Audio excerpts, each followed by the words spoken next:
But with that, we should be presenting next Avideh Haghighi. So let's see, are you there? Hey! Hi, I am here. Thank you so much. Okay, so while you bring up your slides, I'll read your little introduction, okay? Great. Okay, so Avideh is presenting today on small house electrification case studies. This is a perfect little, piece that fits next to Josie's presentation just now. So Avideh is a registered architect with a passion for transforming the built environment towards a net positive impact. She has decades of experience and a diverse portfolio of work spanning public and private sectors, such as public schools, large mixed-use developments, and institutional projects, including the state's largest net zero carbon building currently under construction. Recently, she has turned her attention to the single-family housing market, recognizing the need for resources and innovation to decarbonize the existing housing stock. She is applying her knowledge from designing and constructing zero-energy commercial buildings to the all-electric, deep green retrofit of a 99-year-old house dubbed Zero House. Welcome. Yay. Thank you, Sean. I am happy to be back here. So let's see if I can share my screen. Yeah, your last presentation almost made me cry. It was so intense. Yeah, I'll be less intense this time. No, I love intense. I'm an intense person. I'm just telling you, this will be easier, I'm sure. This will be on a lighter note for sure. Yeah. So yeah, as Sean mentioned, I'm here to talk about a case study project that I have taken on. And it's called Zero House. And the reason I called it Zero House, which most of you will probably guess, is because I plan to make it zero energy, zero emissions, and possibly zero water. We'll see how close I can get to that. So the vision is to transform this 99-year-old house to be all electric, zero emissions. And in sharing this vision with neighbors and people that I've come across, it's interesting the types of questions that I get. So I've gotten anything from, just where do emissions come from? Why does gas produce emissions? Why would I want to reduce it? What's in it for me? And so this project has sort of taken on a life of its own outside of what I'm actually doing to the house in terms of informing the people that I come across as well in the process. So I want to share a little video and I hope the sound comes through. I don't know if there's something I should have done to share the sound. Oh, well, share computer sound. Here we go. So let's see. This is a walkthrough of the house in current conditions.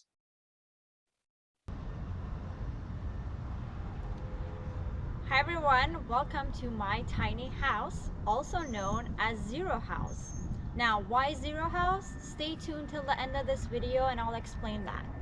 We are in the city of Long Beach in California, in Signal Hill actually, which is a city that's part of LA County. And what you see here behind me, this tiny little house, is actually a bungalow that was built as a series of 4 bungalows back in the 1920s. So if you pan across, you'll see my neighbor bungalows here, the other 3 bungalows next to me. And you'll notice that the one right next to me looks pretty contemporary. My neighbor actually has added an addition to this one and it's looking pretty nice. He's almost done with it. And if you're wondering, in case you're wondering about the tarps here, I'm just trying to get rid of the grass. So come on in, let's take a look at the house. It's 600 square feet, 2 bedrooms and 1 bathroom. There's been a series of additions made to it. And Patches right here is the neighborhood cat. Hey Patches! She comes, visits me every time. Let's go in and take a look.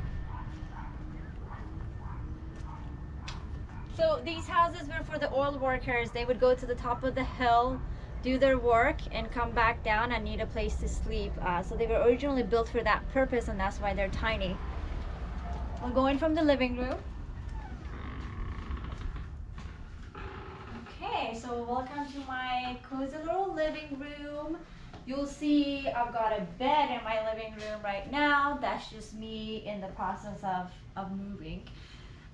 This right here is a bedroom, the front bedroom. Also known as my storage space. I've got a lot of boxes here now. And we'll go back out.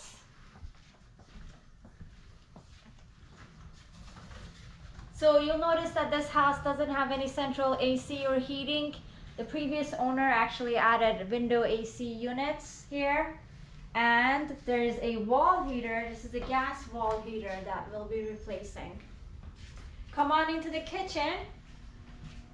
It's a tiny kitchen, but it's got everything packed in here.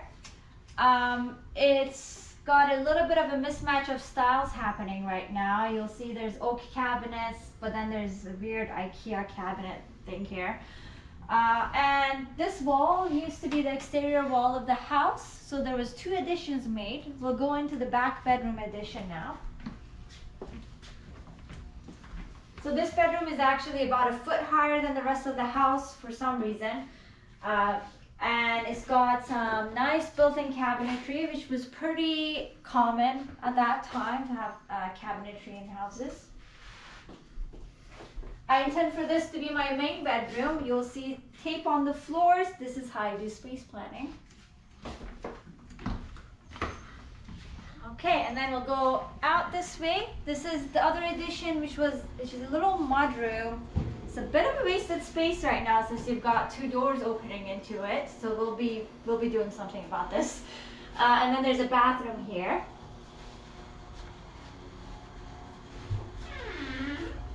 Okay, let's go out.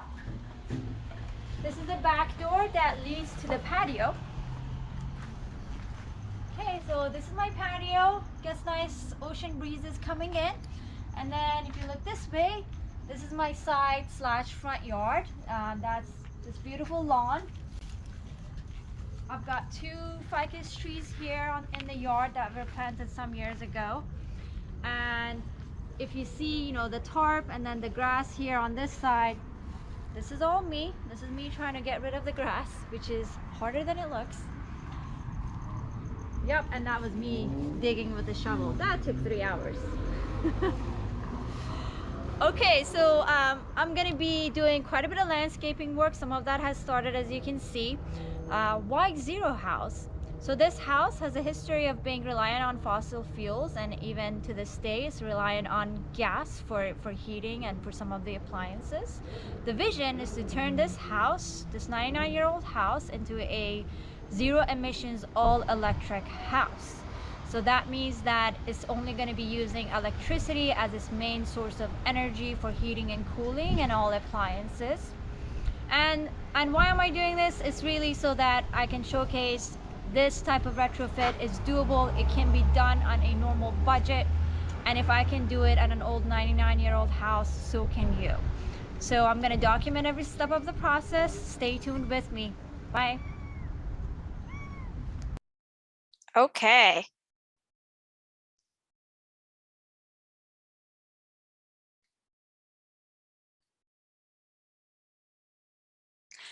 So that gives you a little bit of an idea of the house and where it's at right now, or when I bought it actually mid last year.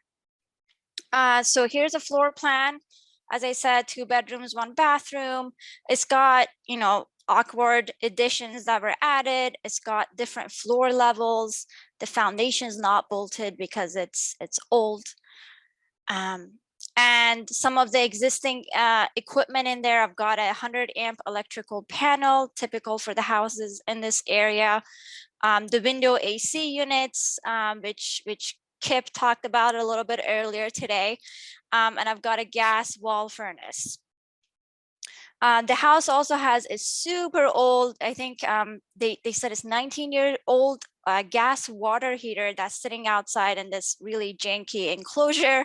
Somehow it's still working, and it's got a gas stove, obviously. And the whole house is sitting on top of a crawl space, which is pretty tiny. I've only had one person be able to go down there and actually take a look and snap some pictures. Nobody else could fit. And I have an attic space that's actually pretty well insulated. The previous owner insulated the attic. So one of the first things that I actually did was do a blower door test in the house. I had Richard and Ray. Ray came out from Absolute Efficiency Group, and they're local energy auditor and energy experts in the Torrance area. And they did a blower door test, because if I'm going to go all electric, of course, as you all know, I need to make sure that I'm not just doing that all with equipment, that I'm also making the house envelope more efficient. The windows, for example, were replaced by the previous owner. So I've got dual glazed efficient windows. So I wasn't worried about that, but it is an old house. And so when they came and they did the blower door test, I was kind of shocked. That's the shocked look on my face, you see, as I found out how much my house is leaking. So this house has 19 air changes per hour right now. Which is well above, like a lead house, I think is 5 or 6 air changes per hour. And it's leaking from the wall outlets and the door frames, but also the attic access, which is something I actually hadn't considered. And so now I'm looking for solutions to seal that up, short of just filling in every nook and cranny and every crease with sealant. And Ray did mention that there's an AeroSeal product that they can spray in the house, and it goes and it seals up all the little nooks and crannies. So I am looking into that. If you all have other solutions I should consider, please send them to me in the chat. And so getting to zero. So those are the existing conditions. I kind of knew what I was getting into, but I had this ambitious plan, and I was right around the time I was sitting around scratching my head trying to figure out, okay, where do I start? How do I do this? Sean and Redwood Energy happened to release this awesome guide, which Josie also mentioned in her presentation just before me. So the pocket guide to all electric retrofit of single family homes, which is like exactly what I needed. And I was so happy. I even emailed Sean. I was like, this is fantastic. And so with that, I started making a plan. Okay, first step is switch all the appliances, everything that's gas, switch it to electric. And in doing that, I'm an architect, obviously, so I'm very cognizant of how things look and aesthetics. And oftentimes when you walk into a space that's been retrofitted, at least I can tell that it's been retrofitted, because you see things that don't look quite right or quite intentional. And so you know that somebody came after the fact and tried to do, change something out.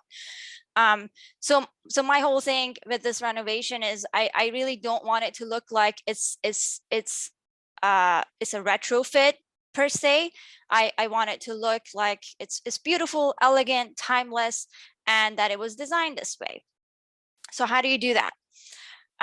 So for that reason, I'm making some conscious decisions, especially when it comes to the HVAC equipment. There are plenty of options out there, I think, in terms of retrofit ready heat pumps that are portable, that I could add in. Of course, my house right now has the window AC units, but those are kind of ugly and they're blocking my view.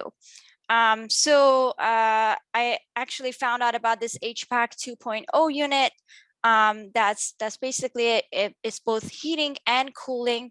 And it's just one unit, self-contained unit, that plugs in, and it's just got 2 holes through the wall to draw air from. But that's pretty much it. And for the size of my house, it seems to be just enough.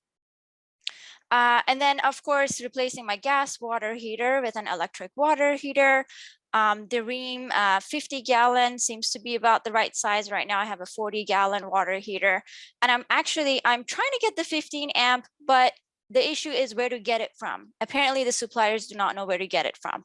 So that's another challenge I'm working through. And then the house actually didn't come with a washer dryer or a laundry room.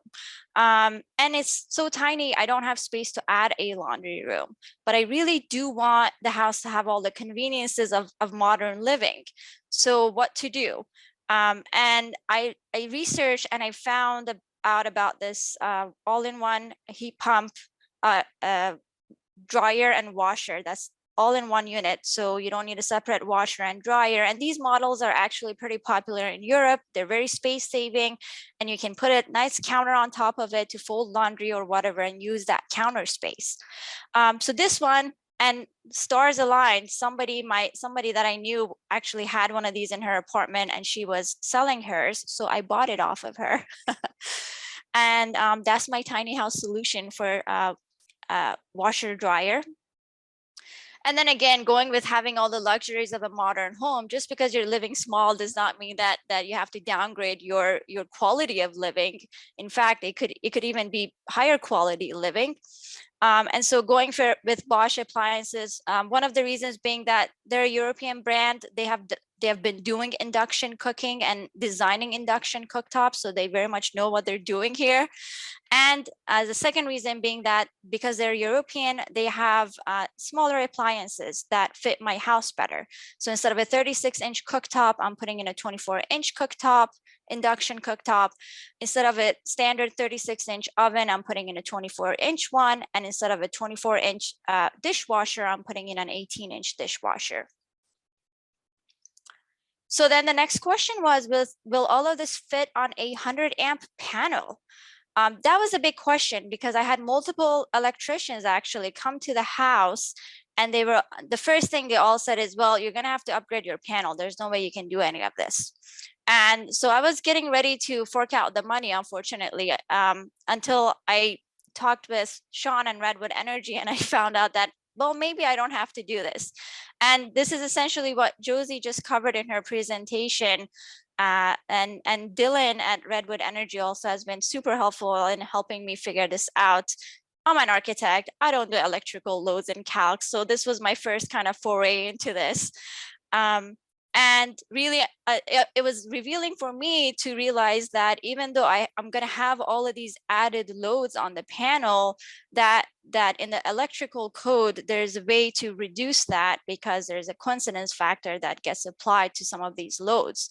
So even though my total wattage with all of my new appliances is going to be 27,000 watts, my panel watts will actually be 19,600 something watts, which is well below my total allowed watts of 45,000. Now I think this is assuming the 15-amp heat pump water heater. If I have to do 30 amps, it will still fit. I still have plenty of space on the panel with the 82 amps that I'm at right now. So then the next step was estimating the electrical usage. One of my challenges is because I haven't switched my appliances already, I don't know what my usage is going to be. And if I want to get to net zero energy, I need to estimate that somehow. I talked to a couple of solar providers and actually could not find any of them who were willing to estimate my usage once I switched to all electric, which was a bit surprising because it seems like it would be in their benefit to do that, at least provide an estimate. But anyway, I luckily through the building decarb group, I found this calculator that I think one of the utility companies is using sort of back of house to estimate added loads when you go to all electric appliances. So I use this calculator. I am solely relying on this right now and hoping that it's going to be fairly accurate to my actual usage. But of course, there's no way to know until I actually do this.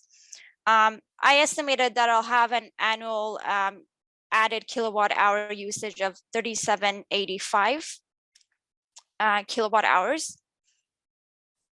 And so I looked at my utility bills right now currently with the gas appliances. That's about 2,000 kilowatt hours per year. No, I'm sorry, my utility currently with the electric appliances that I have already. Then with the addition of the new electric appliances and the heat pump, water heater, and all of that, and my total is about 5,900, let's say 6,000 kilowatt hours per year is what I'm projecting. So then I wanted to calculate the total solar panels required to get to net zero energy. I talked with a couple of solar providers, and they're the ones who did these calculations. I did not do these, but since I got a couple of quotes and they're all around the same range, I think is pretty accurate. And so they're estimating that I could have an annual solar production of 6,398 kilowatt hours. And you can kind of see there where my panels would go on the roof, which means that essentially I'll be net zero energy if this all goes as planned, which is a big if. You never know what you're going to discover, but this is the plan.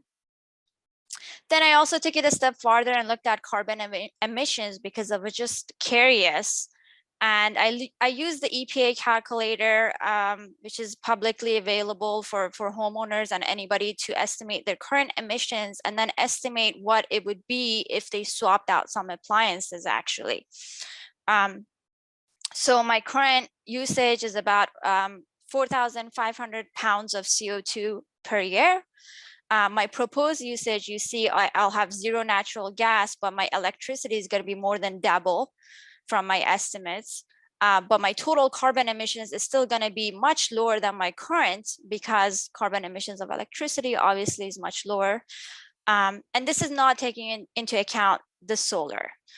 So once I add the solar, of course, it'll be 100% reduction. But even without the solar, I will already achieve a 26% reduction in carbon emissions. And how am I doing on time? I can't see my time screen. You are at 2:22. Okay. And just a quick thought. So if you want to convert your current therms use to your future electricity use, as you're doing gas loads, the easiest way to do it is take your annual therms and multiply by 10. And that's going to be the kilowatt hours on the other side of it. That includes conversions for the efficiency. That includes conversions from therms to like there's 29.3 kilowatt hours per therm. Fine. But there's also the COP of maybe 3 or a little bit less compared to the efficiency of your gas systems, which is maybe 80%, 60 to 70%, in that range. All of that math works out. If you multiply your therms by 10, that is approximately your kilowatt hours based upon your current consumption. Wow, that's an amazing shortcut. I love it. It worked out just a few weeks ago. I discovered that in the math. Yeah. Doing it for someone, I was like, oh, I don't want to tell them to multiply by 9.52. I'm going to tell them multiply by 10. Holy moly, we can all multiply by 10. That's so easy. That is ridiculously easy. I love it. There you go. Cool. So here's my proposed floor plan. It's one story, right? I'm not proposing anything crazy. I'm not going to add a whole second story and all of that. The intention is to keep the original bungalow style of the house. I am really intent on keeping that and keeping the original character.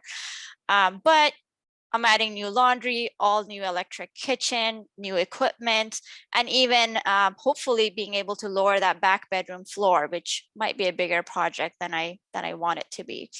But we'll find out.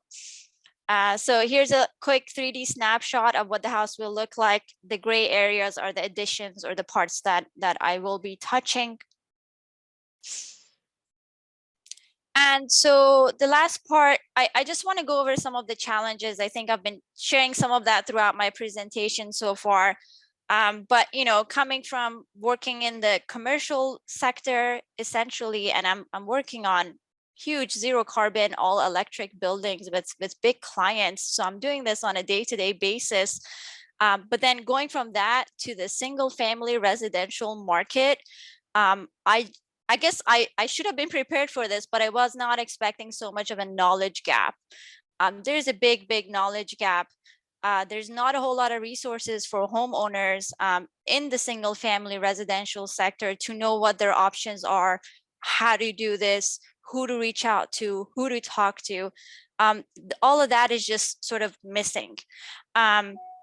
There's a market inequity that I've been noticing. So in the residential market, if you look at high-end luxury homes, like there are celebrities out here in LA who are building net zero energy, zero carbon homes because they can afford it and they want it.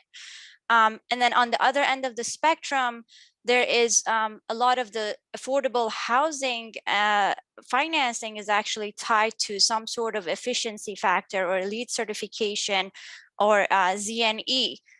So that's incentivized that way. And what that leaves out is the middle market, which is the middle income single family residential market that's not really getting a lot of attention right now. And especially the existing homes are just not getting that. And then another challenge has been financing and incentives. I know there are a lot of incentives out there, and I tell people that too, but for some reason the zip code that I am in is excluded from a lot of these incentives, and I haven't quite figured out why that is. But that is an ongoing challenge for this project. And I'm hoping there will be new incentives that do apply to my area code soon. And I am in SoCal Edison territory right now. And then, of course, supply chain disruptions. I'm sure all of us are dealing with that, and it's been kind of painful on the supply chain side in terms of getting the materials and the equipment we need. So that's another level of uncertainty and challenge in terms of planning for when to buy things and when it's going to get here and all of that. But also the cost of materials, every time I get a quote next month, it has already gone up. So that is continually making the project more challenging the more time passes. And then another issue is finding appliances and equipment. So I'm in Southern California, and in NorCal, I think there's more of a movement towards electrification. But down here, if you walk into an appliance store, which I walked into many, by the way, many well-known established appliance stores, what you see on display is all gas appliances. There's nowhere where you can actually see an induction stove on display. And a big part of, as a homeowner, a big part of your decision in terms of what to buy is actually seeing how it looks, how it feels. Will this fit in my kitchen? Is this going to look good with X, Y, and Z? Right? You want to be able to visualize it. And if you can't do that, then how will anybody know that the option for an induction stove is out there? So that is an immediate challenge that I see, at least in the Southern California market. Same thing with equipment. As I said, heat pump water heater, 15 amps. I'm being told that they don't know where to get it from, which is really interesting. Finding HVAC installers who know how to do this is just really difficult. The tradespeople, the electricians that are coming out don't actually know how to do this. So there's barriers almost at every step that I am working through, and hopefully through this process, I can streamline it for the next person. As I mentioned, a big part of this house renovation has now become the Zero House almost brand. And I have set up an Instagram account and a website, and my intention really is to be able to reach those beyond my sort of nerdy bubble of high performance all electric. I love you all. We need to reach out though. And most people just don't know what this is about and what emissions are and what to do about it. So I'm really using the Instagram platform as a way to reach other people. I've also become a Switches On ambassador through the Building Decarb Coalition. I am actively looking for media opportunities. I will have a TV channel come out to the house, I think, next week to do a shoot. And I really just want to get the word out there. And it just takes one house in the neighborhood to do it, and for others to see that it's doable. So if you have opportunities, please send them my way. My contact is down at the bottom of the screen. And last but not least, I do want to thank the people that have been helping me so far, from my realtor to Absolute Efficiency Group, Richard and Ray. I could not find their pictures, but they've been a huge help. And of course, Sean and Dylan at Redwood Energy. I'm very appreciative of your help. We love you. Woo! I'll go back a bit. Inspiring presentation. How exciting. I was going to say also, your kilowatt hour numbers are pretty tight to what we see in affordable housing of a similar size, but a little bit lower. So I'm wondering if well, I mean, you have such a leaky house, so it's mostly the difference will be in your HVAC loads. But I'm just saying maybe that calculator that you have is overestimated a little bit because it's just using average numbers and averages Right. from your actual consumption. But Mhm. anyway, multiply Interesting. it by 10. That's the trick. Take the therms, multiply by 10. Works out great. So fabulous. There's a ton of the comments on the side there. You should go hang out for a little bit because it's been fired up. Um, Will do. and thank you so much. So let's see here. I'm supposed to now jump over to Emily. Emily's here. Okay, so thank you. Thank you, Avideh. Thank you. Thank you.